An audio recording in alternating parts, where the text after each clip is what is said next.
तब जब महाराज दशरथ के कहने पर भगवान राम अपनी अर्धांगिनी सीता और अपने भाई लक्ष्मण के साथ 14 वर्षों के वनवास पर चले जाते हैं, वो अपना सब कुछ अयोध्या में छोड़कर जंगल में एक वनवासी का जीवन बिताने लगे। उन्होंने लक्ष्मण जी के साथ मिलकर एक छोटी सी कुटिया बनाई। भगवान राम और माँ सीता कुटिया के अंदर विश्राम करते थे और लक्ष्मण जी बाहर सुरक्षा में तैनात रहते। कुछ वर्षों की बाद एक बार की बात है, श्री राम फल तोड़ने उपवन की तरफ गए। तभी राक्षसनी शूर्पणखा, जो कि रावण की अनुजा थी, उसकी नज़र श्री राम पे पड़ी। शूर्पणखा उन्हें देख के मोहित हो गई और उसने वेश बदलकर श्री राम से विवाह करने की इच्छा बताई। लेकिन श्री राम ने कहा, हे देवी, मैं एक वैवाहिक पुरुष हूँ और मैं अपनी अर्धांगिनी से बहुत प्रेम करता हूँ, इसलिए मैं आपसे विवाह नहीं कर सकता। ये सुन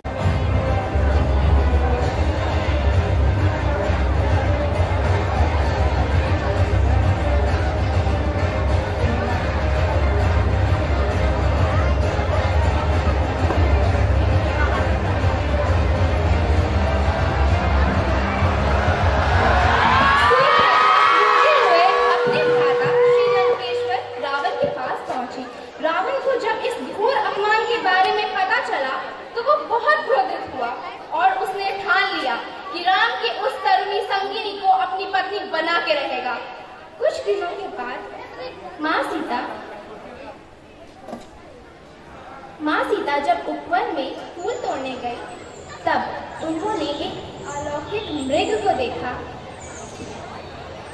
और उसे देख के माँ सीता बहुत आकर्षित हो गई। उन्होंने श्री राम को बुलाकर कहा, आर्यपुत्र, देखिए वो मृग कितना अलौकिक है, इसे किसी प्रकार पकड़ लीजिए ना, हम इसे पालेंगे, इसके पैरों में घुंघरू बांधेंगे तो कितना मन भावन लगेगा। राम जी ने मुस्कुराते हुए कहा, लक्ष्मण, लगता है तुम्हारी भाभी की इच्छा पूरी करनी ही पड़ेगी। मैं अभी आया थी से, लेकिन लक्ष्मण सावधान रहना, सीता की रक्षा करना। और फिर वो मृग को पकड़ने चले गए।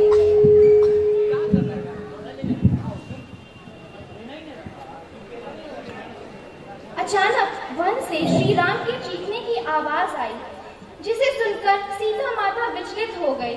लेकिन लक्ष्मण जी को संदेह था कि ये कोई माया है। माता सीता के बहुत बोलने के पश्चात लक्ष्मण जी माता सीता को छोड़ के जाने को राजी हुए। तत्पश्चात लक्ष्मण ने माता सीता की सुरक्षा हेतु एक लक्ष्मण रेखा खींची और फिर उन्होंने उनसे आग्रह किया कि उसे पार ना करे। फिर वो चल गए। लेकिन ये तो रावण की चाल थी और वो मौके का फायदा उठाकर कुटिया में घुसना चाहा, लेकिन लक्ष्मण रेखा के कारण घुस नहीं पाया।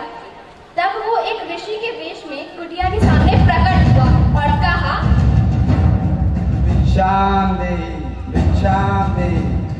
प्रणाम मुनिवर। हे देवी, मुझे भोजन प्रदान करें, मुझे बहुत भूख लगी है।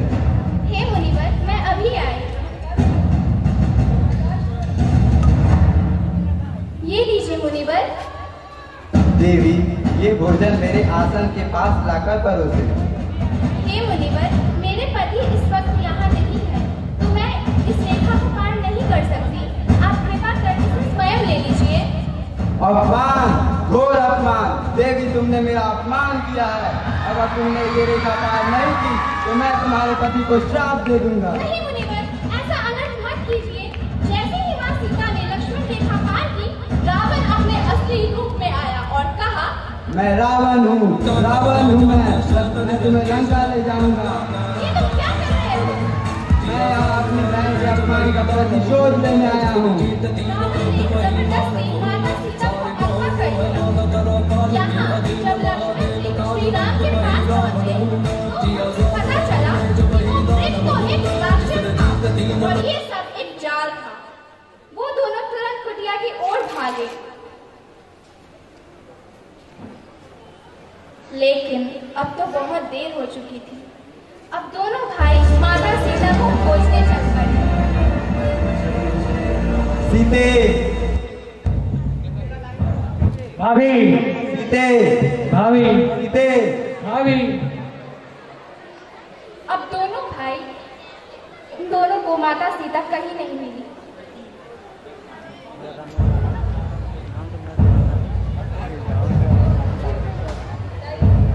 भाभी तो कहीं नहीं मिली। भैया अब वही विराम करने कुछ नहीं करिएगा, चलिए भाभी को खोजते हैं। जब राम जी और लक्ष्मण जी सीता जी की खोज में निकले तो उन्होंने जटायु को लहूलुहान पाया।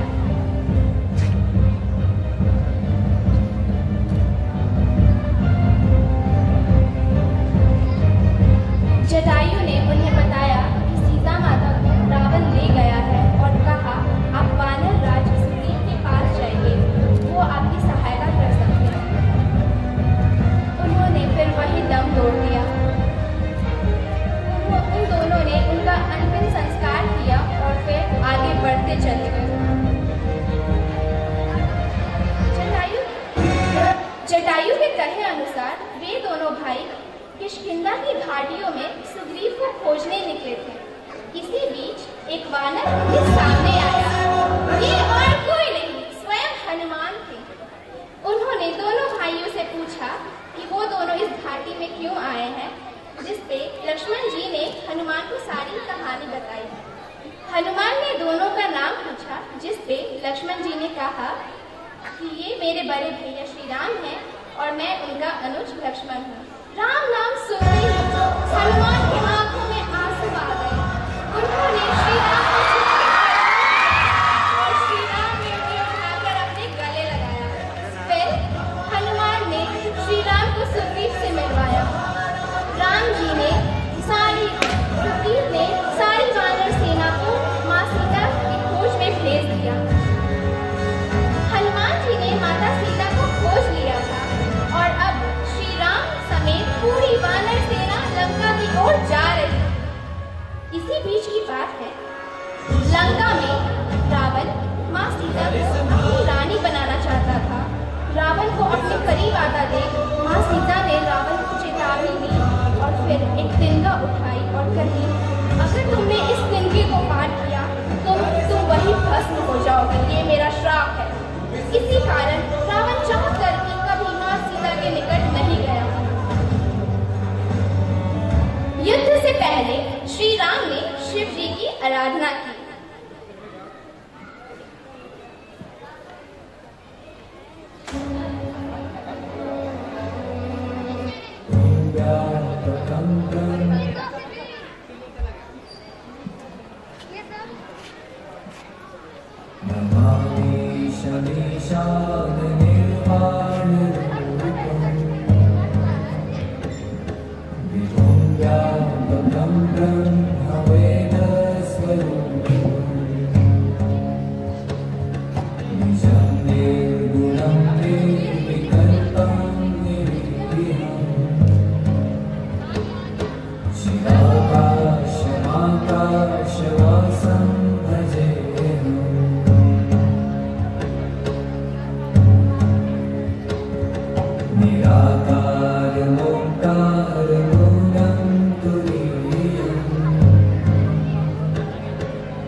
एक दूसरे के आराध्य हैं। आप मां शक्ति की उपासना करें, उनका आशीर्वाद प्राप्त करें। फिर श्री राम ने मां शक्ति की उपासना की।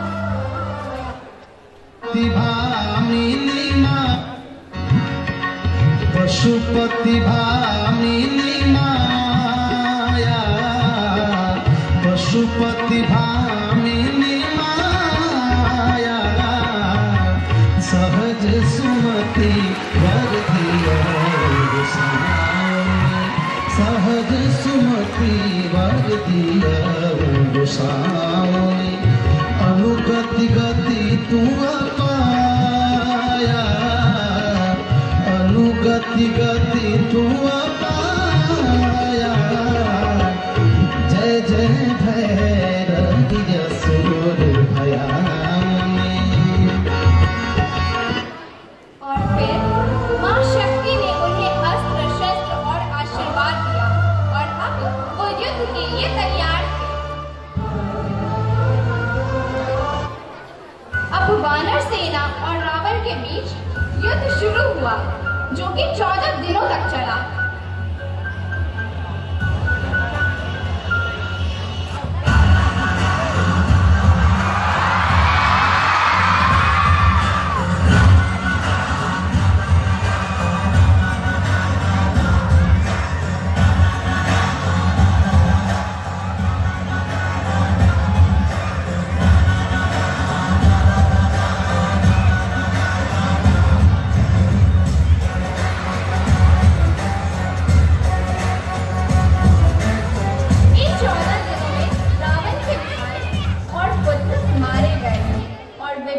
श्री राम से जा मिले।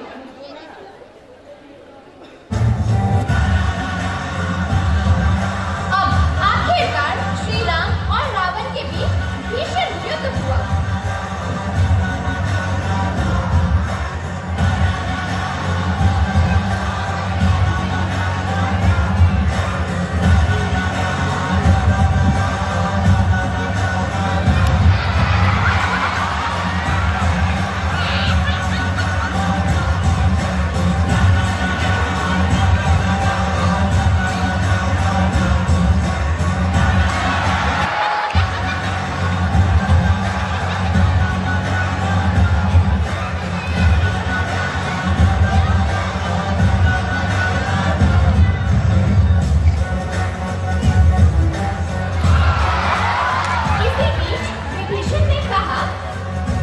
प्रभु, रावण की नाभि विवाद की थी, वहीं उसकी प्राण बसती है।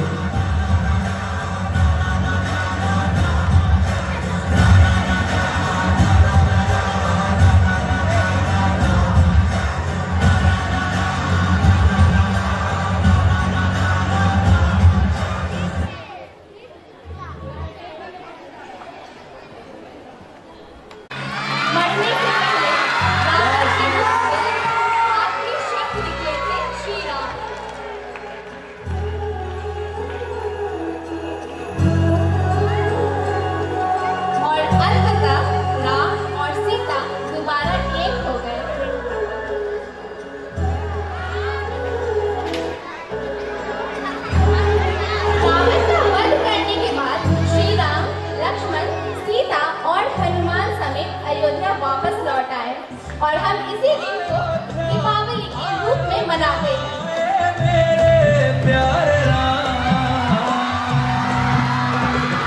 बोलो जय जय श्री राम।